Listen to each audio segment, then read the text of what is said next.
Hey guys, what up? Total Control 871. And tonight I find myself wondering exactly how long has God and the devil been watching me?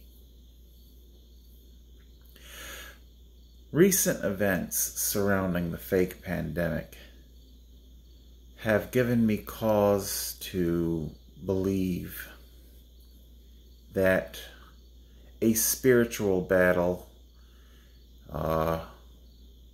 is brewing. I am not the holiest. I'm not holy at all. I am no spiritual leader. I'm not even necessarily a spiritual follower, if that's what I want to say. I have my spiritual beliefs. They sustain me. Anyway, tonight I want to talk about a series of what some people might call premonitions. I don't know if they are or not. I don't go in for that kind of mystical mumbo jumbo that might surprise some people, giving my propensity for science fiction and supernatural TV shows and movies and things of the sort like that.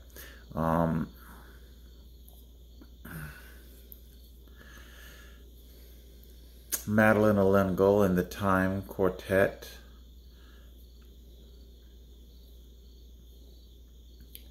L'Engle talks about the ancient harmony, following the ancient harmony.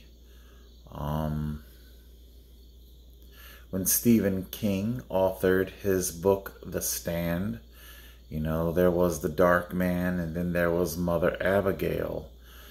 To whom are you drawn to?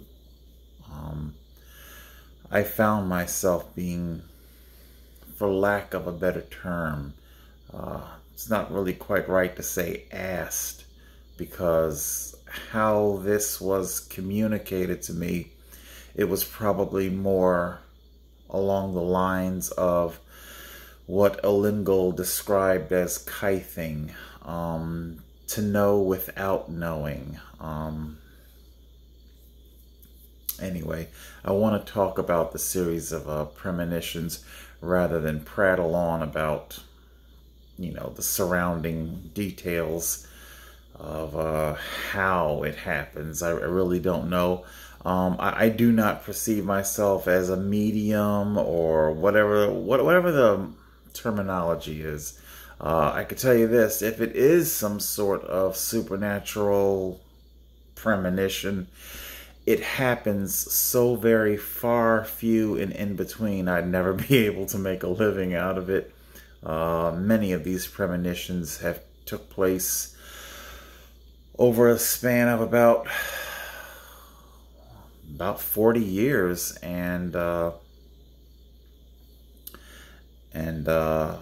they can be separated by a few years or a couple of decades, each premonition. So it's not like I can open up shop. When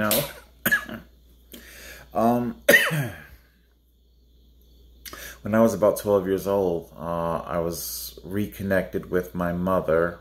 Long story there. And she told me that when I was 3 years old, like a lot of low-income people in Florida, living in a trailer park, the trailer was lifted up off the ground. I'm 3 years old, and I had just gotten my big Tonka truck. Tonka still makes it, although I don't think they use die-cast metal anymore, but whatever. That big Tonka truck with the big dump, and I would kneel down in the bed of the truck and scoot along, and it would be like a skateboard.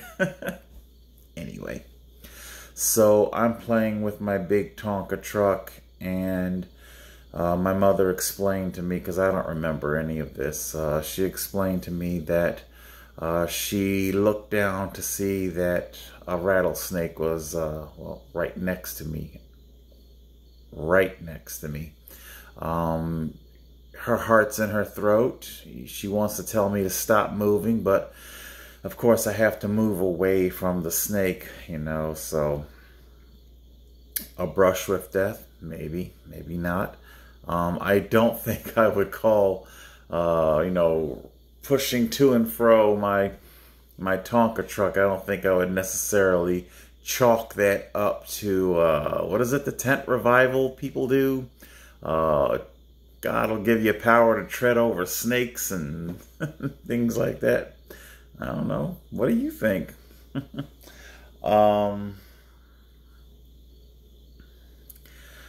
I had a couple of strange dreams as a child, somewhere around 7 or 8 years old.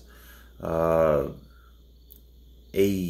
beast of sort, a rather demonic looking beast. You probably guys don't know, if you're a viewer of the channel, the Horace J. Bryant playground. It was in that area. Electric company. It's long been shuttered. But there was a beast there, destroying the building. If there are any Asians out there who are watching this, you understand that that kind of imagery can be very apocalyptic. It's apocalyptic imagery. The beast reached down. It was very tall, very like your Godzilla, very tall, and it reached down and it grabbed me, you know, and it asked me some kind of a question that I don't quite remember, but it then threw me down the street, and I kind of crashed into the porch of the home that I showed you guys there on Grant Avenue, and that was very strange. But I don't know, maybe a couple of years after that, I had another dream. I was in Venice Park, which is right next to Atlantic City, and I was about to leave. A dog attacked me. It didn't physically attack, but it, like, you know, it comes up to you. Anyway, long story short, I find the dog could talk. It was a black dog, about the size of a German Shepherd, and all black. And I was trying to convince this dog to please let me go home, to cross over the Venice Park Bridge into Atlantic City. Again, for those of you who are attuned to those kinds of things, the imagery. Matter of fact, about 10 or 12 years ago, actually, because I had the dream when I was around maybe 10. And about 10 or 12 years ago, I was telling this dream to a buddy of mine, and as I was describing the dog and how the dog could speak, and more importantly, how the dog could move, he said Anubis, and I was like, what the hell is Anubis? So I Googled Anubis, and it was very creepy. Bridge. This dog lived in a yard to a house right next to the bridge.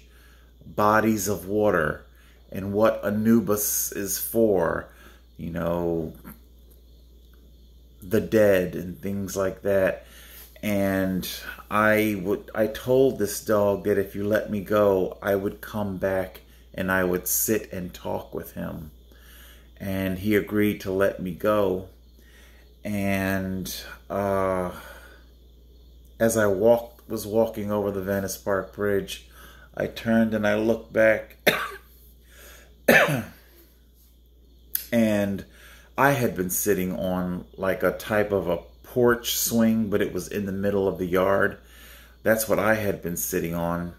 And when I looked back at the yard, this dog was sitting like a human, like in a chair. And I think one arm was up on the bench swing, and he was just simply watching me with his eyes as I crossed over the bridge. He was distinctly watching me. It's a little spooky. Anubis, yeah, my buddy kind of blew my mind because I had been ignorant. I mean, I remember the dream and how creepy it was that the dog suddenly sat down on the bench like a human, but I never really knew about Anubis. Anyway, probably fast forward a number of years.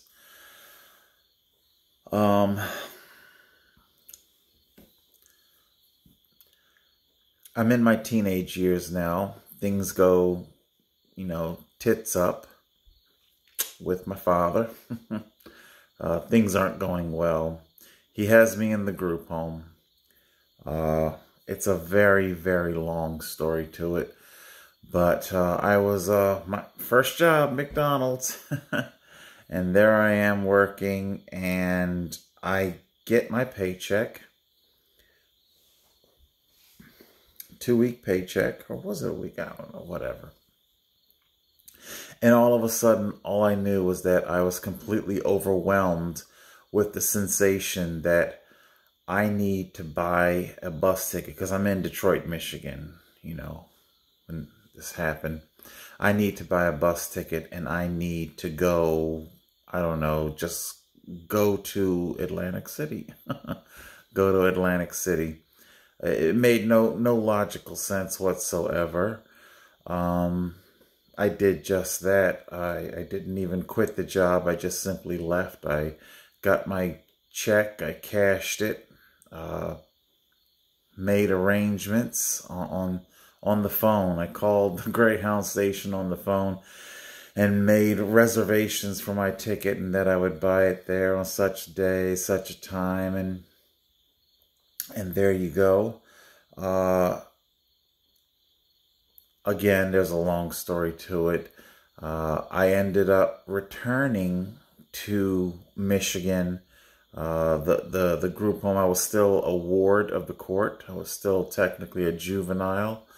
About 16 turning 17 or something like that. Or 17, something like, anyway.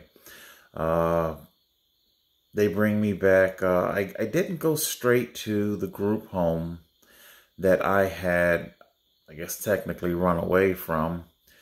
I forget the name of this place where I was at, or even why I was there. I mean, I have no idea why the group home just didn't come pick me up at the bus station. It was just strange. I don't know why. I can't remember.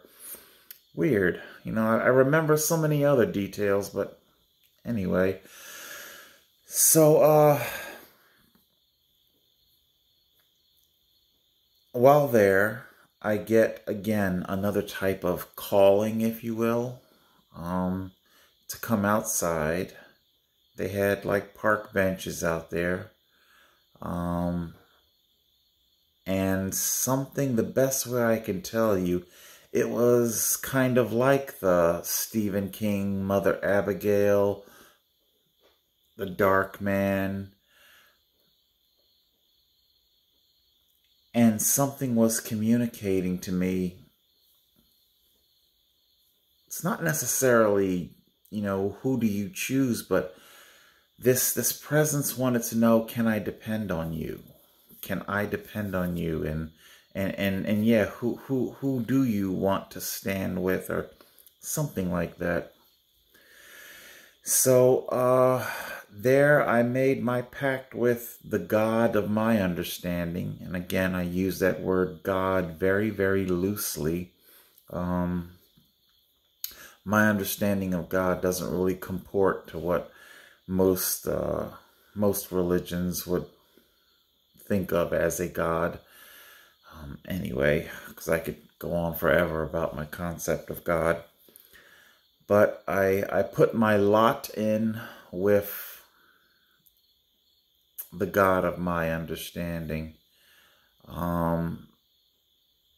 Something about being, this is going to sound weird, a feeling of being blessed and being protected was communicated. I didn't get fuzzy or anything. It wasn't like a Holy Ghost feeling or what people, you see people in churches and stuff like that. All I knew was that I would now be protected, or I'm trying my best to translate this into an earthly corporeal language that you can understand, and I'm not doing a very good job of it at all. But anyway, I think the next day, that is hard to talk about, and I don't think I really want to talk about it tonight, but I'll revisit the temporary shelter story another day, but I really can't get into it tonight because it's a very traumatic. But what happened to me caused me to pack my suitcase and run away from the shelter. I did ultimately get in contact with the group home that I had left. Anyway, the long story short there is that when I got back to the group home, I learned that there was a shooting at the Children's Center group home on St. Louis Avenue in Detroit, Michigan. I don't know if anybody out there wants to check police records. One bullet, I have no idea how many times the building itself got struck, but one of the bullets did indeed tear through my bedroom. My bedroom was on a corner, so I had two windows, and so it tore through. Would I have been there or wouldn't I have been there? Maybe yes, maybe no. I don't know. All I know is that suddenly the feeling and the sensation I had to pack up all my belongings very abruptly and leave, it suddenly made sense. So I returned. Hold on, I'll gather my thoughts again. Late 90s, the next premonition I would have, something like a waking daydream of my sister in the hospital with her head all bandaged up. To my knowledge, my sister was in college in Minnesota. Once again, something came over me to tell me, take leave from your job, buy a plane ticket, go to Detroit, Michigan. Why am I going to Detroit, Michigan?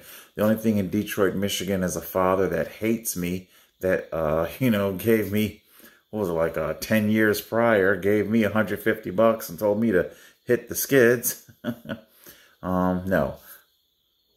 Buy a plane ticket, rent a car, and you're going to Detroit, Michigan. And that is what I did. And it turns out that my sister was there. The waking dream, like I said, these things, I guess they need interpretation. Thank God she will. Again, I really don't know what to make of it. Which is worse or better. She wasn't physically injured, but she was she had the first of many psychological breakdowns. So I guess the imagery that I had of her head bandage, psych trauma, stuff like that. So again, like I said, these premonitions are separated by years, sometimes decades. Claridge Casino, that was a twofer. During my first early years in returning to New Jersey, I think Claridge had just they built a parking garage, and I would go either on my way to work or searching for work, and I would see the garage, and I would see that there were these cables that passed for walls. I remember just simply thinking,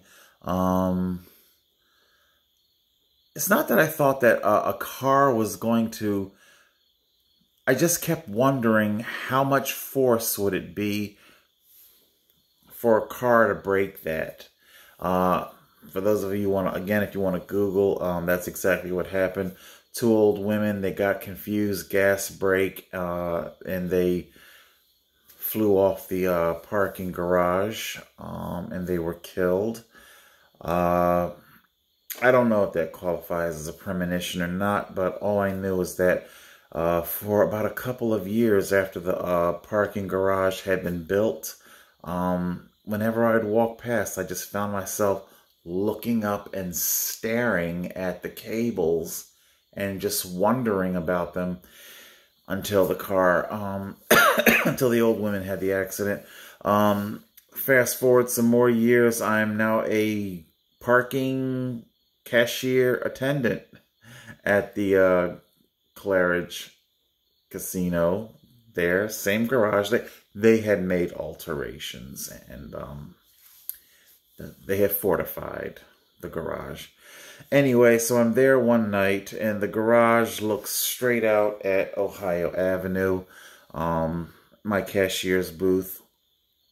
And have you ever been inside of a room where the lampshade was off of the lamp and the bulb is on and it's burning, and no matter how hard you try, you try to not stare at the naked light bulb, but your eyes keep drifting back to the naked light bulb?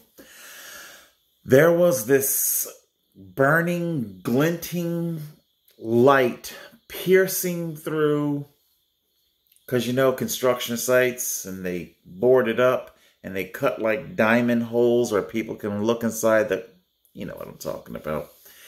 All I know is that for all 8 hours of this shift, some kind of light was just piercing, and it was like a naked light bulb, and it was just maddening.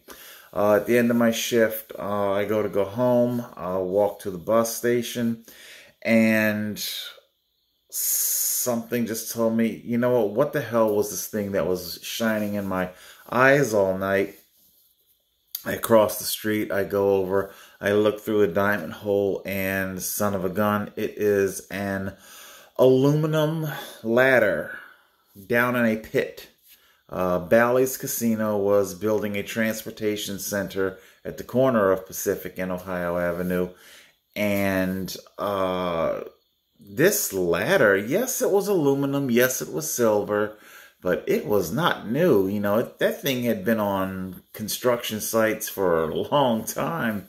And I get from one of the street poles, the light poles, it was refracting light, but I just was baffled as to how something so old and beat up could refract such an intense beam of light. It was just so weird. It was like something was energizing the light beam and just burning it into my fucking eyes. And anyway, the point is that as soon as I saw that it was a ladder, I was completely overwhelmed with the sensation that absolutely nobody should be down in that pit. I felt like I wanted to tell somebody this, but who the hell am I? I'm some parking cashier.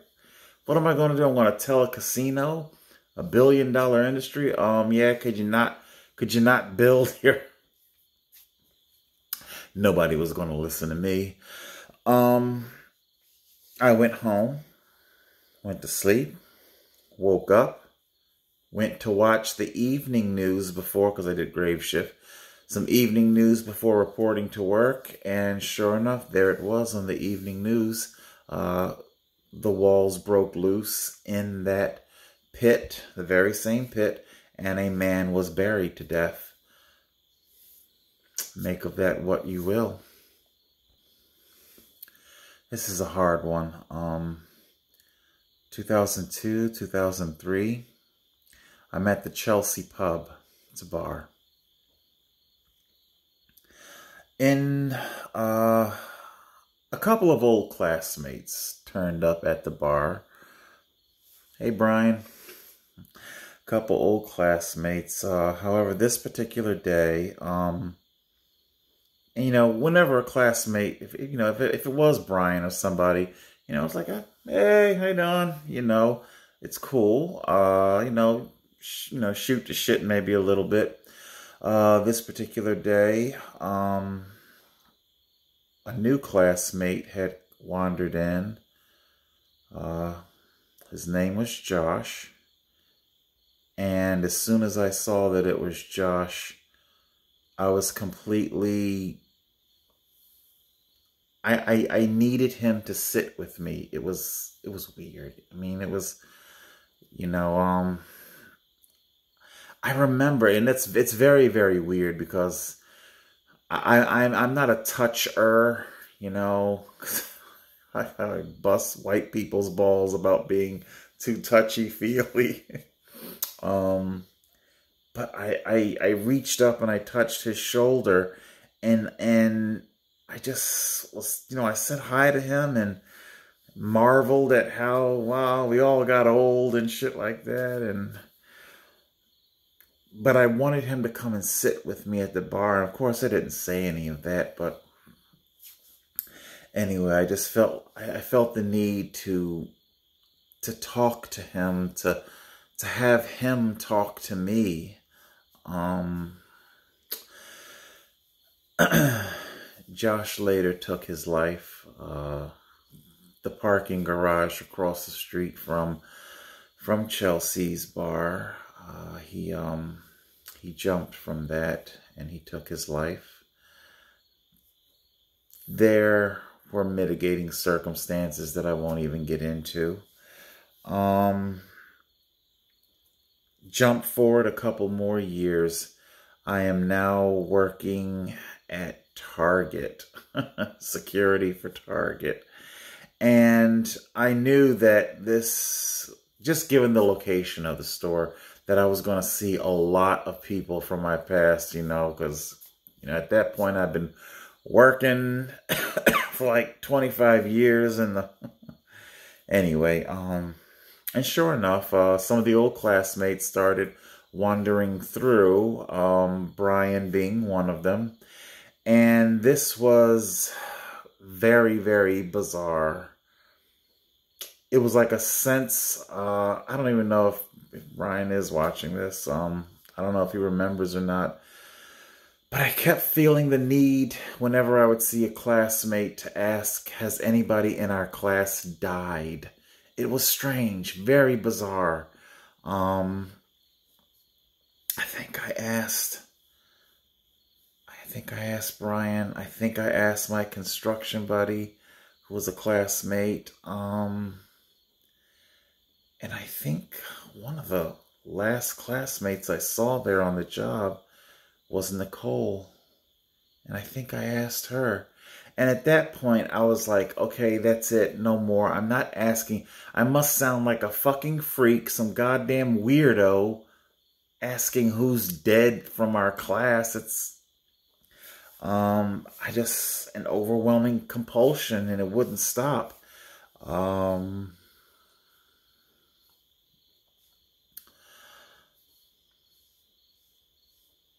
A few months later on Facebook, I would see that this was during, I don't say that the opioid crisis got worse. It just expanded because it was already hitting minority communities hard.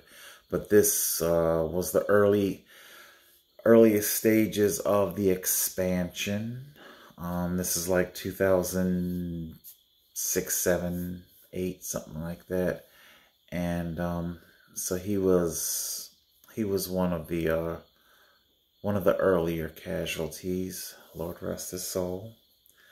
But yes, when I heard of his passing, the sensation to ask that question of fellow classmates was gone. It was almost like something was trying to tell me, like I say, these incidents are separated by quite a few years.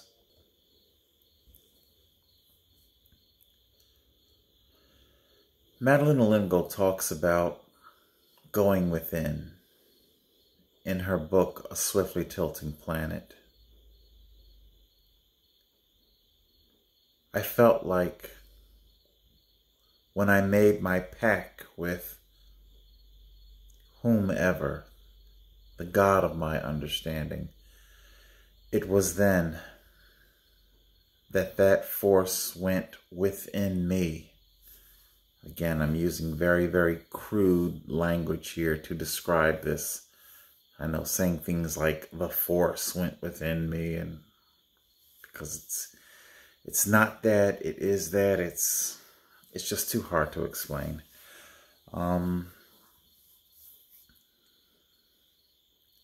In the book, A Swiftly Tilting Planet, Charles Wallace is constantly being told to go deeper and deeper and become closer and closer and one with your host, to not interfere with your host until the time becomes needed for you to alter the course of history.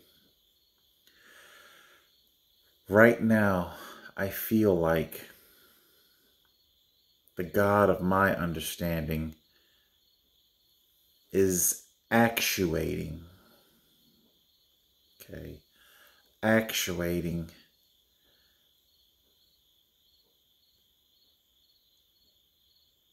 to call to arms. The darkness is coming. The darkness is here.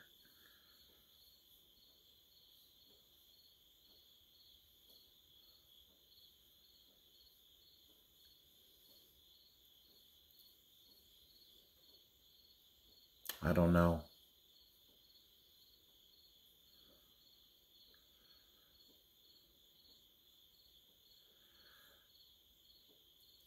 Is there a battle coming between good and evil? And what will that battle look like?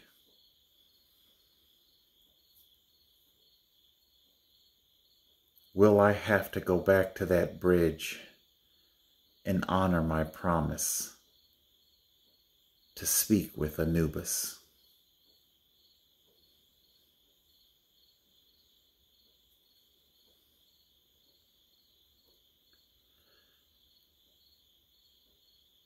Have God and the devil been watching me all these years? Total Control 871.